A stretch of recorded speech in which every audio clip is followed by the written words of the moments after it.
Assalamualaikum warahmatullahi wabarakatuh. Innal hamdalillah nahmaduhu wa nasta'inuhu wa nastaghfiruh wa na'udzu billahi min syururi anfusina wa sayyiati a'malina. May yahdihillahu fala mudilla lahu wa may yudlil fala hadiyalah.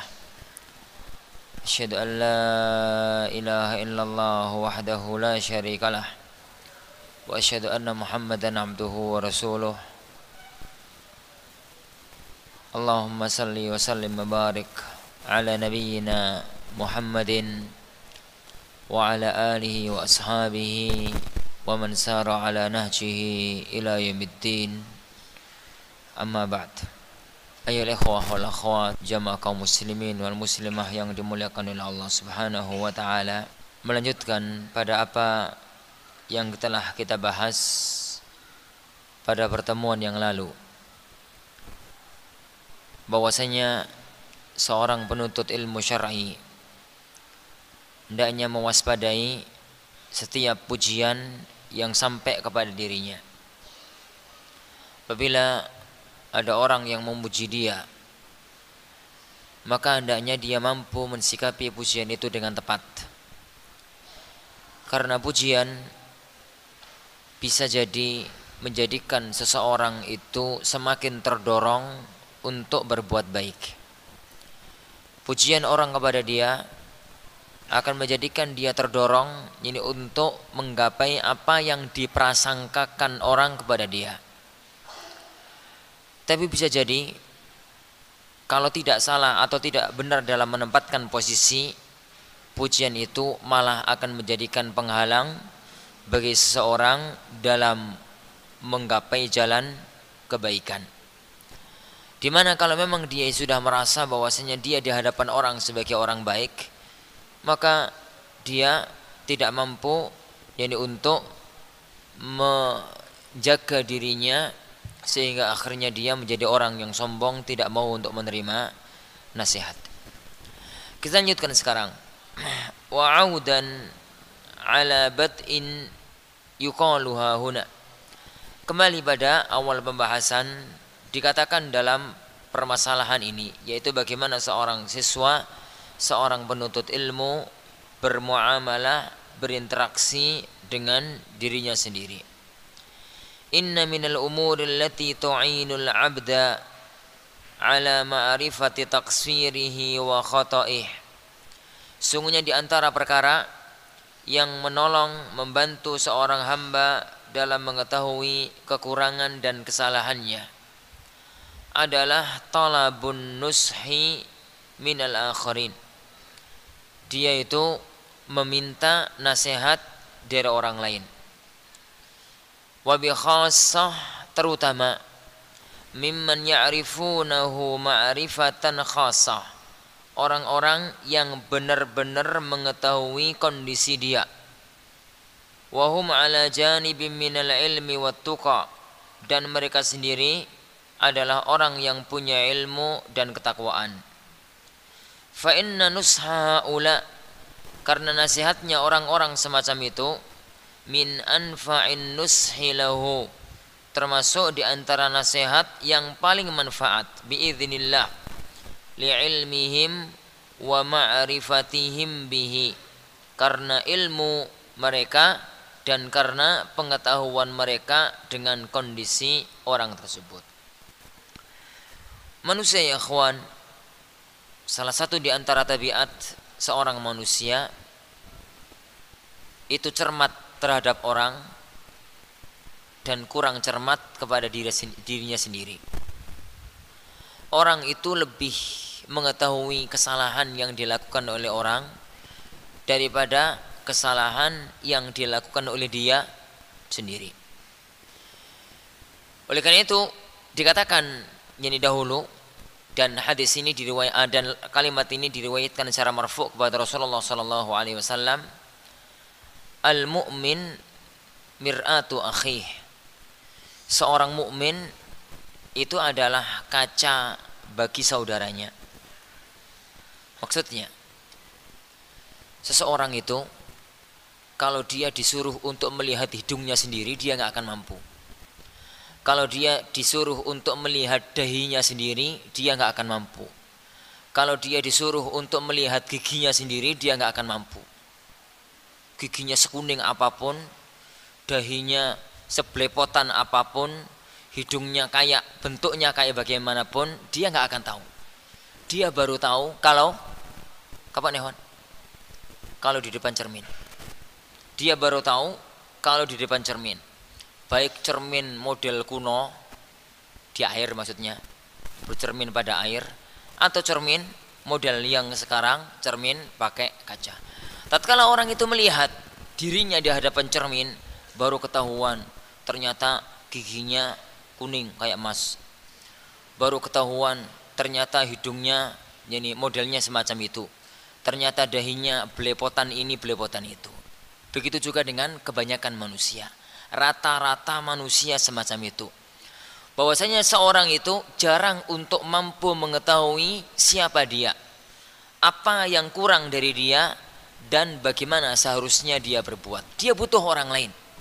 Dia butuh terhadap orang lain yang mampu untuk memberikan kepada dia nasihat. Dan disitulah pentingnya sebuah nasihat. Oleh karena itu Rasulullah SAW sangat menekankan nasihat ini dalam banyak ayat. Allah dalam banyak ayatnya, Rasulullah SAW dalam banyak hadisnya, dan diantaranya sebuah hadis yang masyhur, ad-dinu an-nasihah, bahwasanya agama adalah an-nasihah. Dan sebagian di antara antum insyaallah tahu bahwasanya hukum asal mubtada dan khabar adalah nakirah, ma'rifat, kemudian nakirah. Kalau sebuah mubtada dan khabar itu sama-sama ma'rifat, maka tidak dilakukan kecuali oleh sebuah faedah yang penting. Hukum asal dalam bahasa Arab itu ad-dinu nasihatun.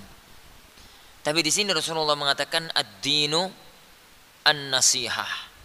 Menunjukkan yakni hadis ini, pembuatan mubtada dan khabar pada hadis ini dengan sama-sama ma'rifat, minimalnya ada dua faedah penting. Yang pertama, lil hasr, bahwasanya semua hukum agama ini dibangun di atas nasihat. Muamalah kita kepada Allah dibangun di atas nasihat. Jadi muamalah kita pada manusia juga dibangun di atas nasihat. Yang kedua, menunjukkan tentang pentingnya nasihat dalam kehidupan kita beragama. Lah, tatkala orang yang akhwan, mesti dia itu butuh kepada orang lain untuk mengetahui siapa dia, bagaimana seharusnya dia berbuat, bagaimana seharusnya dia bersikap, bagaimana seharusnya dia jadi berkata dan berucap kepada orang lain.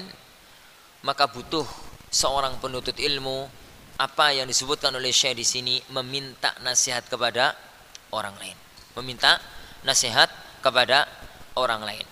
Terutama orang lain itu apabila memiliki dua sifat utama. Sifat yang pertama, orang lain tersebut tahu benar tentang kondisi dia. Bagaimana kondisi dia? Karena nasihat dari orang yang tahu itu berbeda dengan nasihat dari orang yang tidak tahu. Yang kedua, orang yang kita mintai nasihat itu selain dia tahu kondisi kita, maka dia adalah orang yang bertakwa. Saya mengatakan janib minal ilmi wat tuqa. Kalau salah satu di antara keduanya tidak ada, maka nasihat itu terasa ada yang kurang. Itu mendatang kepada seorang alim yang sangat tinggi dan mapan ilmunya. Datang, duduk, katakan sama dia, ya Syekh, tolong saya diberi nasihat. Kira-kira apa yang akan beliau katakan? Kira-kira apa yang akan beliau katakan? Dia akan memberikan nasihat umum. Yakin itu. Tum umrah. Jadi sampai di sana menyengaja berada persis di belakang imam. Ini. Atau menyengaja berada di dekat seorang syekh yang tadi kita lihat beliau ngajar di Masjidil Haram. Begitu selesai sholat sunnah, itu sebelum beliau beranjak, itu mengatakan sama beliau, ya Syekh, saya datang dari Indonesia untuk umrah. tolong sebelum saya pulang beri saya nasihat. Seorang alim utama, seorang pengajar, seorang imam di Masjidil Haram. Tapi karena beliau orang Mekah, antum orang Indonesia, enggak pernah kenal sebelumnya. Kira-kira apa nasihat yang akan beliau sampaikan? Nasihat-nasihat umum. Pertama, taqillaha haitsuma kunt.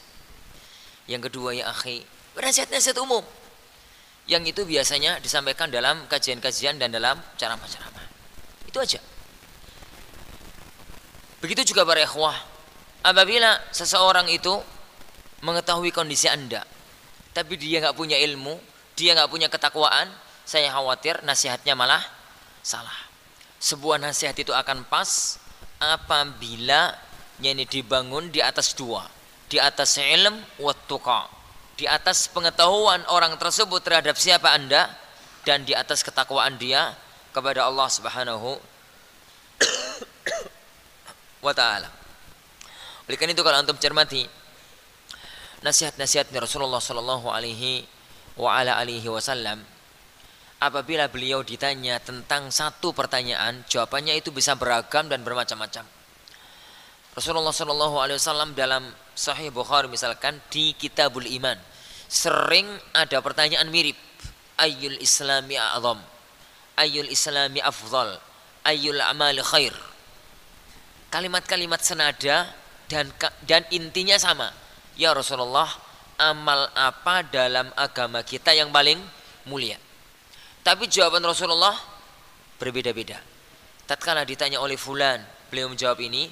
Tatkala ditanya oleh orang lain, beliau menjawab itu. Kenapa jawaban beliau berbeda? Melihat kepada kondisi. Begitu juga kalau kita melihat nasihat-nasihatnya Rasulullah SAW kepada satu dua sahabat, itu berbeda antara seorang sahabat dengan sahabat yang lain. Rasulullah SAW tatkala menasihatkan kepada Abu Hurairah, maka beliau nasihatnya 3. Pertama, jangan tinggalkan 2 rakaat salat duha. Jangan tidur sebelum salat witir. Itu yang ketiga, jangan tinggalkan puasa 3 hari dalam 1 bulan. Kenapa Rasulullah mengatakan itu kepada Abu Hurairah yang beliau tidak mengatakan kepada sahabat yang lain? Karena beliau tahu siapa Abu Hurairah, bagaimana kondisi Abu Hurairah radhiyallahu anhu. Dan begitu selanjutnya. Oleh karena itu, seorang penuntut ilmu, terutama seorang penuntut ilmu syar'i, yang seharusnya dia itu sering introspeksi diri dan sering muhasabatun nafs, maka dia mencoba berusaha untuk mencari nasihat dari orang lain, dan diharapkan nasihat itu 2. Yang pertama, nasihat itu dari orang yang memiliki 2 hal. Yang pertama, dia tahu siapa kita sehingga nasihatnya pas pada posisi. Yang kedua, dia adalah orang yang bertakwa kepada Allah Subhanahu wa taala. Wada'un nushi, dan menyampaikan nasihat, mimman tuliba minhu, dari orang yang diminta untuk menasihati, matlabun syar'i, adalah satu tuntutan syariat. Kama qala sallallahu alaihi wasallam, sebagaimana sabda Rasulullah sallallahu alaihi wasallam, haqqul muslimi 'alal muslimi sittun, hak seorang muslim pada muslim yang lainnya ada 6. Kewajiban seorang muslim pada muslim yang lainnya ada 6.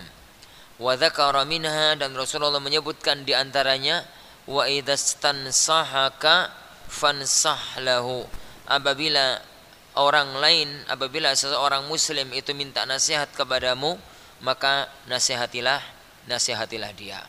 Oleh karena itu saking pentingnya nasihat, maka orang yang dimintai nasihat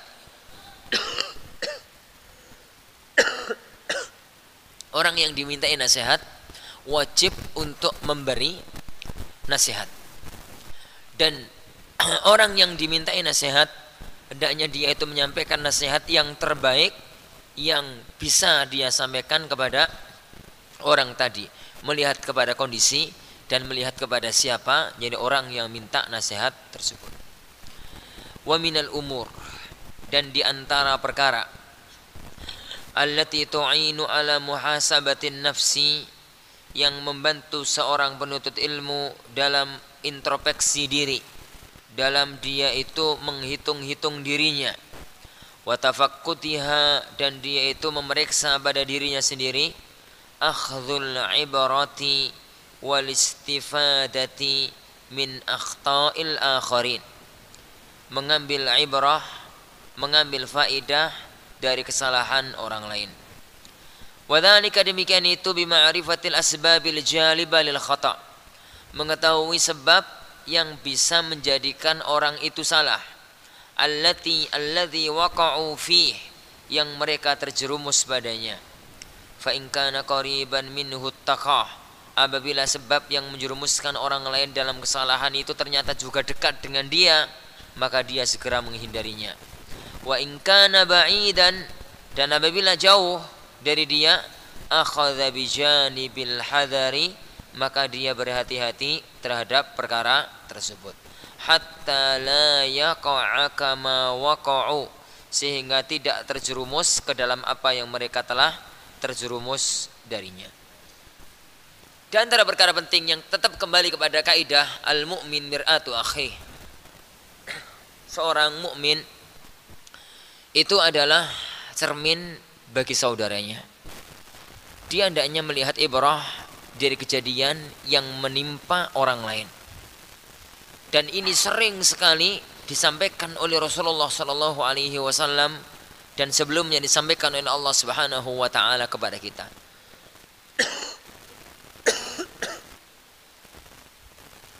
Allah Subhanahu wa taala sering menceritakan dalam Al-Qur'an tentang umat-umat sebelum kita, baik orang-orang yang soleh, bagaimana akhir dari kehidupan orang-orang yang soleh dunia akhirat. Dan Allah Subhanahu wa taala pun sering menceritakan tentang orang-orang yang durjana, orang-orang yang dia itu berbuat angkara murka di muka bumi. Allah menyebutkan kenapa sampai berbuat semacam itu, apa akibat dari perbuatan itu, dan apa hukuman yang Allah berikan kepada mereka.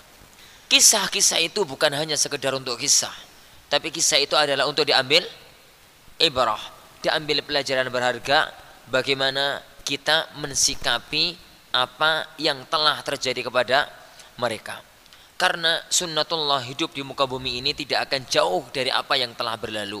Kata para ulama, at-tarikhu yu'idu nafsahu, sejarah akan mengulang hari-harinya kembali. Apa yang terjadi pada masa lalu akan terjadi pada masa sekarang. Yang beda hanya jam, hari, tanggal, bulan, dan tahun. Yang beda hanya pelaku, tapi sebenarnya permasalahannya mirip kalau tidak dikatakan sama. Begitu juga dengan Rasulullah sallallahu alaihi wasallam.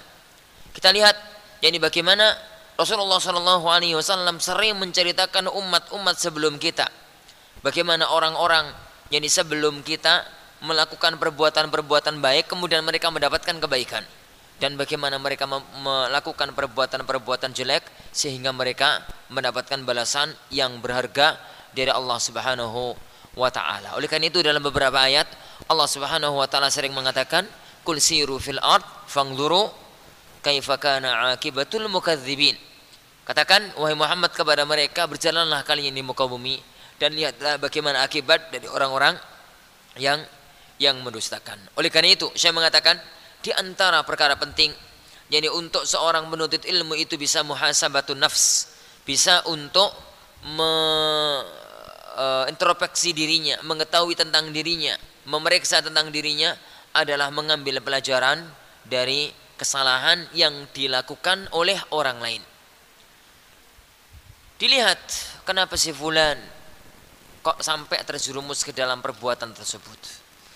Apabila telah kita ketahui sebabnya, maka segera kita hindari apabila memang sebab itu dekat dengan kita. Dan apabila kita itu jauh, maka jangan merasa aman dari makarnya Allah Subhanahu wa taala. Bisa jadi perbuatan yang jauh itu akan menjadi dekat apabila tidak dihindari. Fa yustafadu mimma sabaq, diambil faedah dari hal-hal yang telah lewat. Anna mimma yu'inu ala sidqil muhasabati, bahwasanya di antara apa yang membantu menolong seorang dalam jujurnya dia itu introspeksi dirinya, adalah iddatu umur, beberapa perkara. Awalan yang pertama, sidqu du'aillah. Dia itu jujur dalam berdoa kepada Allah Subhanahu wa taala. Bahwasanya seorang yang itu hatinya ditentukan oleh kehendak dari Allah. Maka apabila Allah menghendaki dia berbuat baik, maka insyaallah Subhanahu wa taala dia akan menjadi orang yang baik dan lurus. Jujurlah dalam bermuamalah kepada Allah, dalam berdoa kepada Allah Subhanahu wa taala. Tsaniyan yang kedua, al-hirs ala an yakuna khalian. Berusaha untuk mengosongkan diri minasyawahili wat tawarik, dari hal-hal yang menyibukkan, inda muhasabatihi li nafsihi, tatkala dia itu introspeksi terhadap dirinya sendiri sebagaimana yang telah kita bahas pada waktu-waktu yang kemarin. Tsalitsan yang ketiga, qabul an-nushi idza kana an-nasihu muhiqqa.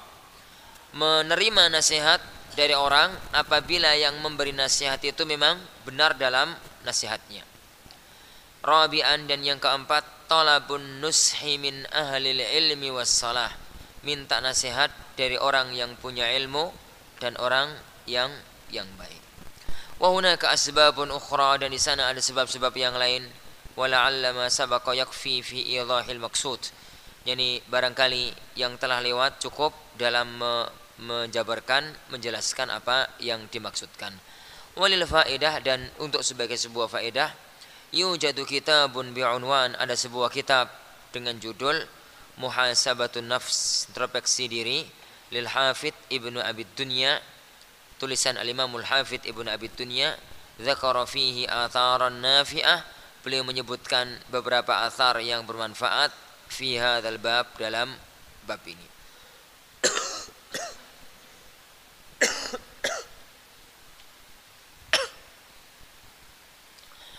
Taib.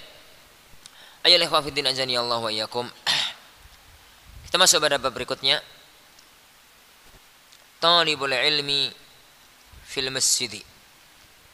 Seorang penuntut ilmu di masjid. Bab ini dipaparkan oleh Syekh rahimahullah taala. Pasnya adalah tatkala antum telah meninggalkan ma'had ini, kemudian pulang ke kampung halaman masing-masing, kemudian dia menjadi imam masjid, kemudian dia menjadi pengayom masyarakat, pembina masyarakat. Jadi itu yang paling pas, jadi nasihat ini disampaikan. Oleh karena itu kita berusaha jadi untuk membaca, karena masing-masing ya ikhwan di antara kita, tidak ana tidak antum, adalah hamba-hamba Allah yang lemah, yang berusaha untuk memperbaiki diri. Tidaklah ana lebih baik daripada antum, dan tidaklah kita semua, yani kecuali orang-orang yang sama-sama mencoba untuk memperbaiki diri dengan mengaca kepada kehidupan para ulama-ulama kita. Sebagai seorang penuntut ilmu, terutama bagi orang-orang di antara antum semua yang nantinya akan terjun ke masyarakat, yani untuk yani membina umat di mana dia tinggal. Karena posisi dai apabila di tempat semacam ini, itu adalah posisi yang paling enak. Kenapa? Dia di hadapan, di sekeliling oleh santrinya. Tidak ada penentang, semua orang, jadi kalau dikatakan tidak ada yang melawan. Dan ini kondisi sangat berbeda apabila kita sudah turun kampung. Di sana berbagai orang yang kita hadapi. Ada orang yang suka, ada orang yang fanatik, ada orang yang cuek, ada orang yang tidak suka, bahkan ada orang yang menentang. Maka tatkala itu, yani perihal bagaimana kita bersikap adalah sangat penting. Sekecil apapun sikap kita akan menjadi sorotan bagi yang lain. Dan sekecil apapun perbuatan kita, ini akan menjadi acuan bagi orang lain. Kita mengaca kepada kehidupan para ulama kita. Masing-masing di antara kita, ana dan antum, mengaca kehidupan para ulama-ulama kita, bagaimana mereka mensikapi diri mereka sebagai seorang penuntut ilmu tatkala dia bermuamalah dengan masjid-masjidnya Allah Subhanahu wa ta'ala. Inna mimma yuhmadu lil muslimi 'ammatan. Sungguhnya di antara yang dipuji bagi seorang muslim secara umum, wa li talibil ilmi khassah, dan bagi seorang penuntut ilmu secara khusus, hirsuhu ala an yakuna minas sabbaqina ilal jum'ati wal jamaah. Bagaimana dia berusaha yakni untuk menjadi orang yang terdahulu pergi salat Jum'ah dan salat jamaah. Masing-masing ya ikhwan, di antara kita sebenarnya kalau berbicara tentang masalah yang terdahulu dalam sholat Jumat, itu ana malu untuk ngomong gitu ya. Saya sering mengatakan dalam pembahasan masalah fikih bahwasanya, teruskan ngomongnya ya. Ini bahwasanya waktu antara terbit fajar sampai naiknya imam ke mimbar dibagi oleh Rasulullah menjadi 5. Barang siapa yang datang fi sa'atil ula faka'annama yani ahda badanah, yani qarraba badanah. Yang datang pada jam yang pertama, waktu yang pertama, pahalanya adalah semacam orang yang menyembelih berkorban unta. Waktu yang kedua yani menyembelih sapi. Waktu yang ketiga menyembelih berkorban kambing. Waktu yang keempat yani berkorban ayam. Bukan berarti korban sama ayam boleh. Yani waktu yang terakhir, yang kelima adalah berkorban telur, gitu ya. Dan kalau imam sudah naik mimbar, maka para malaikat menutup buku-buku catatan amal mereka untuk mendengarkan zikr, mendengarkan khutbah. Anak paling sering itu dapatnya telur. Dan anak yakin antum juga. Ya. Dan anak yakin antum juga. Karena memang jadi kita masing-masing ya ikhwan merasa perlu. Jadi untuk kembali menata diri dan menata hati dalam intisab kita kepada manhaj yang mulia ini. Dan itu sudah sering kita ulang-ulang. Sejak daurah Ramadan kemarin, tatkala kita melihat bagaimana ternyata manhajus salaf dalam tarbiyah itu adalah sangat mapan. Dan bagaimana ternyata para ulama kita itu pun begitu mereka berbuat, dan tatkala kita berusaha untuk menjadi orang-orang yang mengikuti jejak mereka, maka kita berusaha untuk menata diri masing-masing jadi untuk semakin baik pada waktu-waktu ke depan. Jadi kenapa? Karena sangat jarang di Indonesia, hampir nggak ada orang yang kalau Jumatan pahalanya kayak menyembelih seekor unta. Kan itu. Hampir nggak ada. Itu hanya ditemukan di daerah-daerah khusus semacam Haramain Syarifain. Ini 2 kota suci Mekah yang orang berangkat salat subuh itu memang nggak pulang-pulang sampai salat Jumatan. Sebagiannya datang jam 7, sebagainya datang jam 6, sebagainya datang jam 8, datang jam 10 itu sudah terlambat kalau di sana.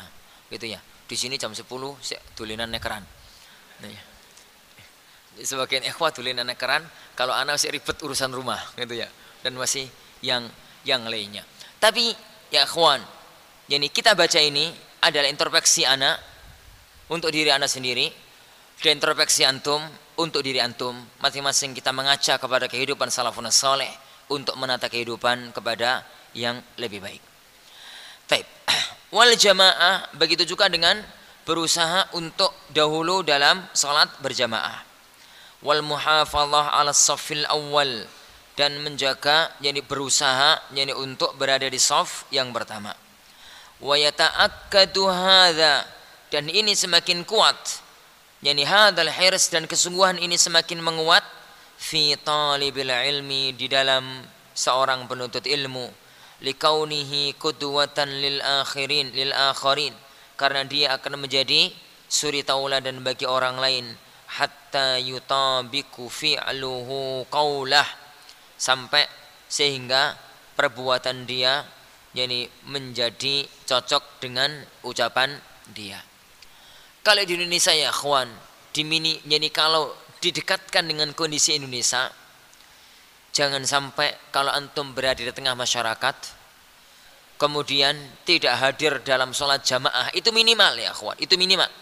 Tidak hadir dalam sholat jamaah, kemudian ketahuan oleh jamaahnya bahwasanya syekh tidak sakit, tidak safar. Itu adalah aib yang sangat besar. Itu adalah sebuah aib yang sangat besar. Bagaimana mungkin kita itu mengatakan bahwasanya sholat jamaah itu wajib? Bagaimana mungkin kita berusaha untuk mendorong mereka untuk melakukan sholat berjamaah, padahal ternyata ketahuan oleh mereka bahwasanya kita tidak berangkat sholat jamaah, padahal tidak kelihatan sakit, tidak kelihatan safar. Adapun kalau sakit maka memang uzur, adapun kalau memang safar maka memang ada uzur. Itu adalah acuan untuk negeri kita. Adapun kalau kita berada dalam lingkungan yang baik, maka sebaiknya untuk semakin menambah tingkatan kebaikan itu dengan menjadi orang yang berusaha menjadi barisan terdepan dalam salat berjamaah. Faqabihun bi talibil ilmi, maka sangat jelek bagi seorang penuntut ilmu an yahutsan nasa ala tabakir ilal masjid, dia itu mendorong orang untuk bersegera ke masjid, wa yuhadziruhum minat ta'akhur, memperingatkan mereka dari terlambat ke masjid. Waqad urifa minhu kathratut ta'akhur sabaha masa, dan dia terkenal dengan perbuatan tersebut. Fahadat tasarruf al-mashin, maka perbuatan yang jelek ini yuzahidun nasa fi nushihi wa ta'limih, akan menjadikan orang-orang malas dalam menerima nasihat dan pengajaran dia. Bal qad yujarri'u ba'dul jama'ati ala muqata'atihi, bahkan akan menjadikan sebagian jamaah berani untuk memutus dia, wa bayan tanaqudhihi, dan menjelaskan kontradiksi dia. Waqad kan, dan memang itu telah terjadi, fa ilallahil mustaka wa huwal musta'an, dan kepada Allah lah tempat untuk mengadu, dan hanya Allah Subhanahu wa taala tempat untuk mohon pertolongan. Satu hal yang penting ya ikhwan fiddin azanillahu wa iyyakum, bahwasanya seorang penuntut ilmu tidak hanya penting tatkala dia mampu untuk mengucapkan, tapi bagaimana dia mampu untuk berbuat. Dia adalah orang yang berusaha untuk berusaha dalam mengamalkan apa yang dia lakukan. Kalau memang ketahuan bahwasanya dia sudah berusaha, kemudian ternyata dia masih belum mampu, itu urusan lain. Tapi sesuatu yang sangat salah dalam masalah semacam ini adalah kalau dia hanya mampu berbicara tanpa mampu untuk berusaha mengamalkan apa yang dia sampaikan. Faharis ra'akallah an takuna mithla mathal talibil ilm, maka berusahalah, semoga Allah menjaga Anda untuk menjadi perumpamaan dari seorang penuntut ilmu al-muttasif bi sifatis salafis salih, yang mana dia itu bersifat dengan sifatnya para ulama-ulama salafun salih. Kal hirsi 'alal jum'ati wal jamaah, sebagaimana seperti berusaha bersungguh-sungguh untuk hadir dalam salat Jum'ah dan jamaah, wal musara'ah ilal masjid, dan bersegera ke masjid inda sima'in nida, tatkala mendengar adzan, kecuali kalau ada uzur.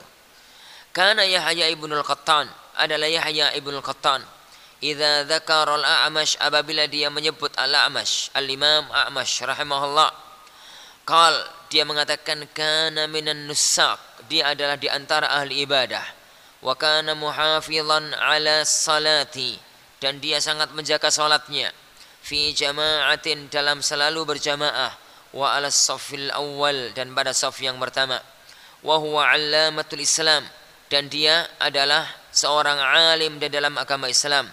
Wa kana Yahya, dan adalah Yahya, yaltamisul ha'id, dia itu berusaha untuk mencari tembok, hatta yakuma fis safil awal, sehingga berdiri pada saf yang pertama. Falzam ra'akallah hadiyas salaf, pegang teguhlah kepada petunjuk para ulama salaf.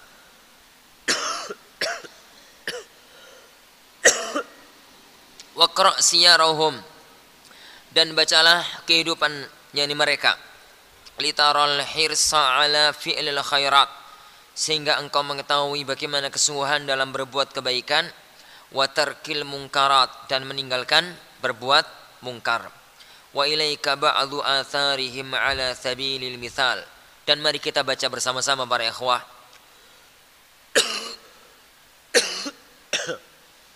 athar mereka untuk sebagai perumpamaan bagi kita semua. Kita baca dan kita lihat untuk sebagai kaca kita dalam mengambil sikap untuk kita masing-masing mengaca diri, yani ana dan antum semuanya, bagaimana generasi para ulama saleh, para ulama-ulama salaf dalam hubungan mereka dengan Allah Subhanahu wa taala di masjid.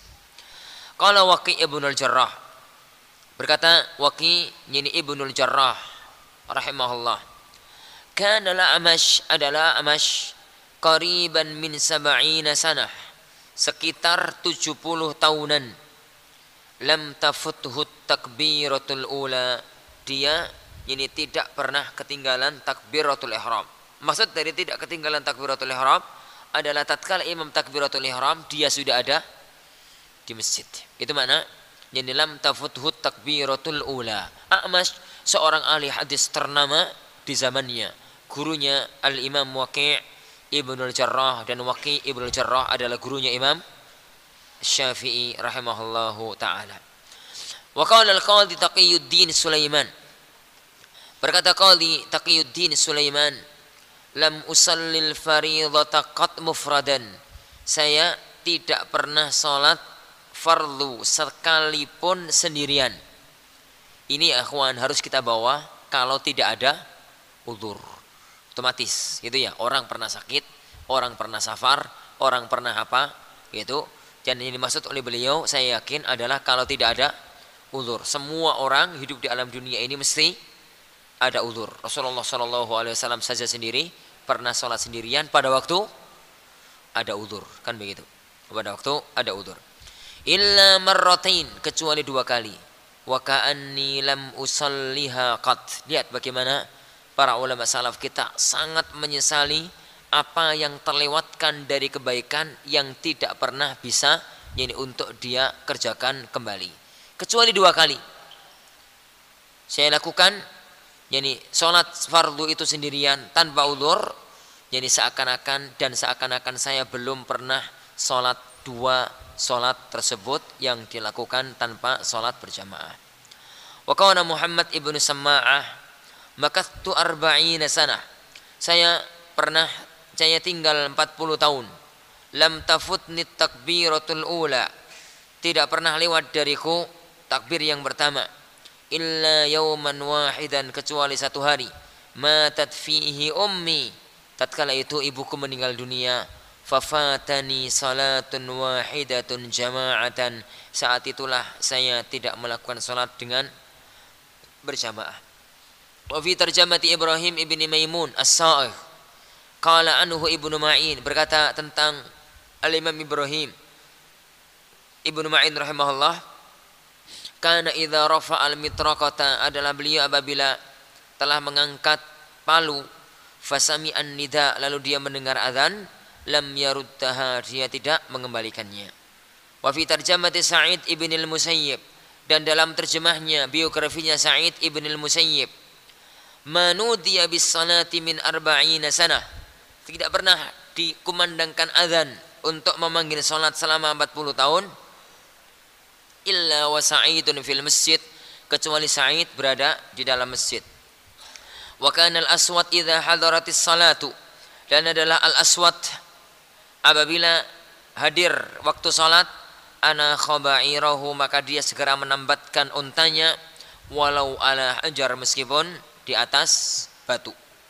Wa qala Sya'bi, dan berkata Imam Sya'bi, ma dakhala waqtu salatin, tidaklah datang waktu salat, hatta ashtaqa ilaiha, sehingga saya pun rindu untuk segera mengerjakan salat.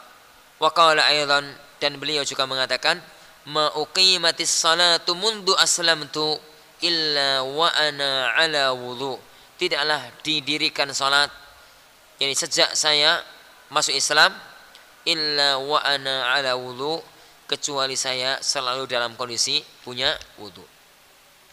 Bal ta'addal amru dzalik, bahkan perkara melebihi dari itu. Faja'alu mereka menjadikan muhafadhatar rajuli ala salatil jamaah, penjagaan seseorang pada salat berjamaah, wa tatbiquhu lis sunnah fi salatihi, dan seseorang itu mengerjakan sunnah Rasulullah dalam salatnya, minal umuril lati yuzanu biha ar-rajul, di antara perkara yang seseorang ditimbang dengannya. Wa minasyawahidi ala dzalik, dan di antara bukti yang menunjukkan akan hal itu qaulu Ibrahim ibn Yazid, ucapannya Ibrahim ibn Yazid rahimahullahu taala, idza ra'aitar rajula yatahawanu fit takbiratil ula, apabila engkau melihat seseorang yang sembrono dalam takbir yang pertama, faghsil yadaka minhu, basuhlah tanganmu darinya. Maksudnya jangan ambil ilmu darinya. Ini ya ikhwan di zaman itu. Ya ikhwan, saya katakan ya ikhwan di zaman itu kondisi telah berubah. Di zaman itu tatkala masalah semacam itu adalah masalah yang sangat inti, menjadikan para ulama sampai cermat. Apabila ada seorang ahli hadis, ada seorang ahli ilmu sembrono di dalam sholatnya, maka tidak diambil darinya ilmu. Dan ini sangat sesuai atau sangat tergantung kepada kondisi yang ada. Jadi berbeda antara satu daerah dengan daerah, berbeda antara satu waktu dengan waktu. Wa qala Syu'bah ibn al-Hajjaj, dan berkata Syu'bah ibn al-Hajjaj, ra'aituhu yakni Yahya ibn Ubaidillah at-Taimi, saya melihat Yahya ibn Ubaidillah at-Taimi yusalli salatan la yuqimuha, dia itu salat mengerjakan salat kurang tepat, mengerjakan salat kurang benar kalau bahasa kita. Fataraktu hadithahu, maka saya pun meninggalkan mengambil hadis darinya. Qala Dzahabi, berkata Imam Dzahabi, ba'da an saqa isnadain, setelah beliau menyebutkan dua sanad, li ahadil ahadithi manassuhu, pada salah satu hadis yang nasnya adalah berikut ini. Fil isnadaini dha'fun min jihati Zahir wa Umar, dalam dua sanad ini ada kelemahan dari sisi dua orang, namanya Zahir dan Umar. Li ikhlalihima bis salah, karena keduanya sembrono dalam mengerjakan salat. Summa qala Dzahabi, kemudian Imam Dzahabi mengatakan, mimba bitawadhu, karena tawadhu'nya beliau, falau kana minni wara'un lama rawaitu liman hadza na'tuh, seandainya saya mempunyai wara', niscaya saya tidak akan meriwayatkan dari orang yang sifatnya semacam itu.